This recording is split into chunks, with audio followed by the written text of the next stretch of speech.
Bonjour les lecteurs, on est parti pour 2 semaines de lecture avec moi à nouveau. J'ai eu une deuxième semaine de lecture très compliquée, du moins très lente parce que j'avais une grosse brique en cours. Donc forcément, au niveau du nombre de livres lus, on est sur quelque chose de pas ouf comparé à d'habitude.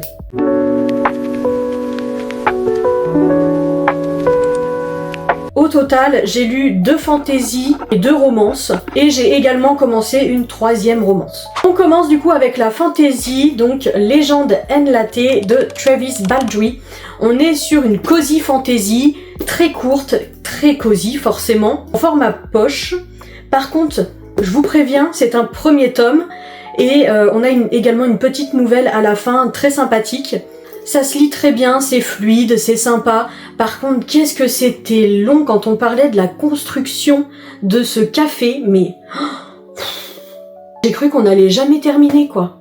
Pour vous résumer un petit peu le truc, c'est l'histoire d'une orque vive, qui est juste là sur la couverture, du coup, le personnage vert, et qui décide d'arrêter son métier de mercenaire pour devenir propriétaire d'un café. Et ça, elle décide de le faire et de le construire à Twin, une petite ville qui ne connaît pas le café. Donc on va suivre un petit peu ses rencontres, également l'aide que les autres vont lui apporter, comment va se construire ce café, dans quelle ambiance. On a également une sorte de mafia un petit peu de la ville qui va tourner autour et des ennemis également. Donc comme je vous l'ai dit, j'ai beaucoup apprécié cette lecture. Malgré ça, je trouve qu'on passe trop de temps sur la construction du café. Alors ça passe quand on en est à la construction même, donc la première fois où on en parle. Ça prend quand même quelques chapitres, mais bon, ça passe. Par contre, on en a une deuxième fois où il y a d'autres arrangements, etc. Et là, purée, mais je me suis dit, en fait, la moitié du livre est consacrée à la construction de cet endroit. Enfin, ça, c'est quelque chose qui m'a un petit peu saoulée, je vous avoue. En dehors de ce point-ci, j'ai beaucoup aimé les créatures qu'on trouvait dans ce livre, notamment l'orque, mais également des sortes de ratelins, des succubes, enfin... des elfes gris, noirs, je sais plus. Il y a une espèce d'elfe, et j'ai trouvé ça très sympa, parce qu'on les trouve pas toujours en fantasy. On a aussi une petite romance saphique, mais ça c'est vraiment en arrière-plan, et on l'a vraiment qu'à la fin, on va dire, du roman. Donc j'ai quand même hâte de lire le second tome, pour voir un petit peu la finalité, parce que mine de rien, bah... j'ai envie de connaître la suite et la fin surtout. Après ça, j'avais envie d'un petit truc très chill, très cosy également, parce qu'on reste en automne, hein, bien évidemment. Et du coup, je me suis penchée sur Falling Like Leaves de Misty Wilson, donc ce roman-ci sorti chez Elegy. Là, j'ai adoré ma lecture. On est un peu sur la même ambiance que Gilmore Girls, ou que le Pumpkin Spice Café de Laurie Gilmore. Mais ça se passe du coup avec des personnages qui sont au lycée, donc beaucoup plus jeunes. Ce que j'ai apprécié dans ce livre aussi, c'est que vraiment la vibe automnale est présente à chaque moment, à chaque chapitre. C'est une petite ville où tous les week-ends, on a des activités en lien avec la saison de l'automne, avec Halloween, et ça a été génial à suivre. En tout cas, ça donne pas mal d'idées. De même, la romance entre Cooper et Ellis, je l'ai trouvée très sympa, parce qu'on se demande en fait pourquoi Cooper fait la gueule à Ellis. Ellis, elle a pas l'air d'avoir fait quoi que ce soit en fait pour que Cooper ne l'apprécie pas. Ou en tout cas soit distant avec elle. À savoir du coup que ce sont 2 personnages qui se sont connus pendant les vacances d'Ellis dans cette ville. Et que là elle revient suite au déménagement de sa mère. Parce qu'il y a séparation entre ses 2 parents. Donc forcément elle retombe sur Cooper, sauf qu'ils ont bien grandi et que l'attirance est bel et bien là, mine de rien. Mais que Cooper essaie de l'éviter au maximum. J'ai bien aimé également l'influence parentale qu'on peut voir sur le personnage d'Ellis, qui nous fait nous poser des questions et qui m'a semblé très touchant, en tout cas pour ma part. J'ai trouvé ça vraiment émouvant. Honnêtement, je le conseille. J'ai également lu en parallèle un livre en version numérique, on est sur une autre romance, donc c'est Wildside de Emma Landas. Celui-ci, il est sorti chez Black Ink, et écoutez, on est sur une romance avec un ranch, des cow-boys, etc. J'ai adoré cette lecture. Vraiment, je pense que c'est ma meilleure lecture de toutes celles que je vous présente dans cette vidéo. Bon, vous devez savoir maintenant que j'adore les romances avec des cow-boys. Ça, c'est un truc, voilà, ça... c'est mon dada. Alors que pour autant, j'ai jamais fait d'équitation, j'y connais rien aux chevaux, bref. Ça n'a rien à voir avec ça, vous voyez. Là, on est sur 2 protagonistes qui ont des origines amérindiennes.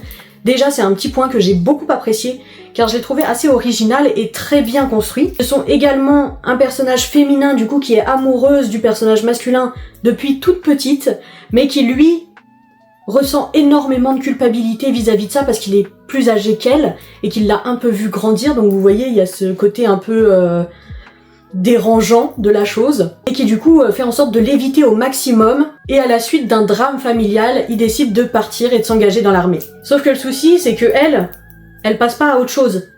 Il y a que lui en fait dans sa tête, quand bien même il a un frère qui est fou amoureux d'elle, elle n'en veut pas, et elle n'attend qu'une seule chose, c'est son retour. Donc il y a bien sûr tout l'univers du ranch qui fait qu'on s'attache vraiment à ce milieu, à ce lieu, mais également aux personnages vis-à-vis de leur histoire personnelle, parce que les deux ont des histoires absolument horribles, et que je ne pourrais même pas souhaiter à mon pire ennemi. L'écriture est absolument génialissime, j'ai trouvé ça super fluide, super simple à lire, j'ai dévoré les pages concrètement, donc bravo à Eba Landas. Et pour finir, la grosse bricasse. Quand nos os retourneront à la terre de V.I. Schwab, sorti chez Lumen, on est sur le format relié là, hein. Donc qui est quand même plus cher que le brochet. Là il est à 28 €. Et je me dis, je me suis quand même fait bien arnaquer, hein. Mais pour V.I. Schwab, il faut savoir que c'est mon autrice préférée depuis qu'elle a écrit La vie invisible d'Adi Larue. J'ai ce livre dans mon cœur et vraiment, je l'aimerais toujours autant. Donc quand celui-ci est sorti, je me suis dit, ça va me faire la même chose, je vais adorer, c'est obligé. Eh bien, détrompez-vous, j'ai adoré la moitié du bouquin. Parce que j'ai retrouvé la plume de V.I. Schwab, qui est très poétique, très contemplative, absolument magnifique, d'une douceur infinie. Parce que également on nous présentait des personnages que j'adorais suivre dans leur quotidien, parce qu'on est à des époques différentes. Et après la moitié du livre, là tout a basculé. Nous avons un changement absolument radical, tout simplement parce qu'on passe au troisième personnage qui n'est autre que Charlotte. Et je me suis dit, il arrive un peu tard ce personnage quand même. Mais ce n'est pas tout. On a, on va dire, les 3/4 de la fin qui nous décrit la vie de Charlotte. Et concrètement, c'était beaucoup trop long. C'était beaucoup trop long par rapport à ce qu'on pouvait en faire. En fait, c'était rébarbatif parce qu'on avait déjà vu plusieurs choses. On est sur des vampires, donc à chaque transformation, on a les mêmes choses qui reviennent, les mêmes choses à apprendre. Et là-dessus, ce sont des répétitions qui n'étaient pas nécessaires. Donc pour le coup, j'ai aimé retrouver l'écriture de V.I. Schwab.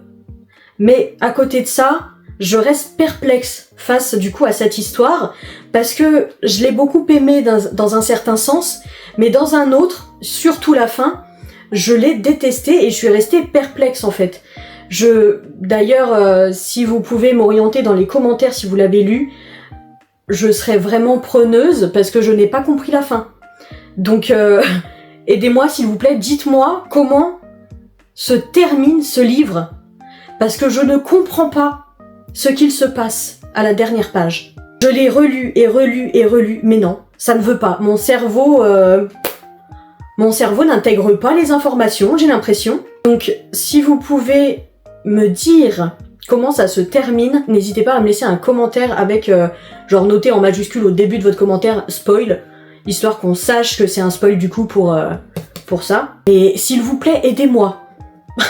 Et du coup, j'ai commencé un bouquin hier soir, on est sur The Hunt de Jess Saylor, sorti chez HarperCollins. Écoutez, pour l'instant j'apprécie bien ma lecture, j'en suis à un peu plus de 100 pages, hein, j'ai pas lu énormément non plus, mais pour l'instant c'est sympa, c'est assez drôle, assez marrant, donc j'ai hâte de voir ce que ça va donner. On est sur 2 architectes qui sont sur un même projet et en fait le doyen les fait concourir pendant 1 mois. Et le meilleur projet du coup sera choisi pour la future construction. Donc ce sont 2 rivaux professionnels, mais à côté de ça, on est également à la période d'Halloween, et à Halloween, on a plusieurs soirées qui se déroulent dans des lieux différents à chaque fois, mais qui ont le même but. En gros, on a des personnes qui sont désignées comme les chasseurs et d'autres comme les proies. Et les chasseurs du coup doivent ramener le plus de bandeaux qu'ont les proies pour gagner. Lors de ces soirées, les 2 en fait participent, sauf qu'ils ne le savent pas. Et bah écoutez, ça a l'air assez caliente entre eux, vous voyez? Sauf qu'ils sont tous les 2 masqués. Donc ils ne savent pas que ce sont des rivaux. En tout cas, je vous en reparlerai dans le prochain bilan lecture, bien évidemment. Et en attendant, je vous fais des bisous.